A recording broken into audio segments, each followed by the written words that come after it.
Hello my lovely friends, finally Vizag అయితే reach అయిపోయాము. So starting post చేయాల్సిన వీడియో ఇది, కాకపోతే డిలే అయిపోయిందండి కొన్ని కారణాల వల్ల.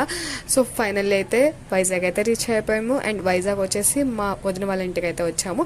సో ఇక్కడ నుండి మాకేంటంటే మొత్తం ఎక్కడికి వెళ్ళాలన్నా మాకు కంఫర్టబుల్గా ఉంటుంది. సో అందుకనేసి ఫస్ట్ అయితే ఇక్కడికి వచ్చేసాము.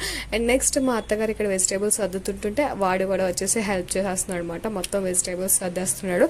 అండ్ నెక్స్ట్ దీని తర్వాత అయితే బీచ్కి అయితే వెళ్ళాము. సో మేము ఏ రోజైతే వచ్చామో ఆ రోజే బయటకైతే వెళ్ళడం స్టార్ట్ చేసాము. ఎందుకంటే ప్రతిరోజు కూడా బీచ్కి అయితే వెళ్ళడం అయితే మానలేదండి. మనకు తెలిసిందే కదా, బీచ్ ఎన్నిసార్లు చూసినా బోర్ కొట్టదు.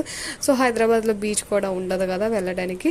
సో అందుకనేసి రోజు మా హస్బెండ్ అయితే తీసుకొని వెళ్ళారు బీచ్కి. అండ్ చాలా పీస్ఫుల్గా అనిపిస్తుందండి అక్కడ బీచ్ని చూస్తూ ఉంటే. సో వచ్చిన డే అయితే ఇలాగా గడిచిపోయిందండి. సో బీచ్ దగ్గర కొంచెం టైం అయితే స్పెండ్ చేసేసి మళ్ళీ ఇంటికి వచ్చేసాం అనమాట. సో ఫస్ట్ డే అయితే ఇలాగ అయిందండి. ఇంకా వీడియోస్ వస్తే తప్పకుండా చూస్తూ ఉండండి. అంతేనండి వీడియో. బాబాయ్ గాయ్స్.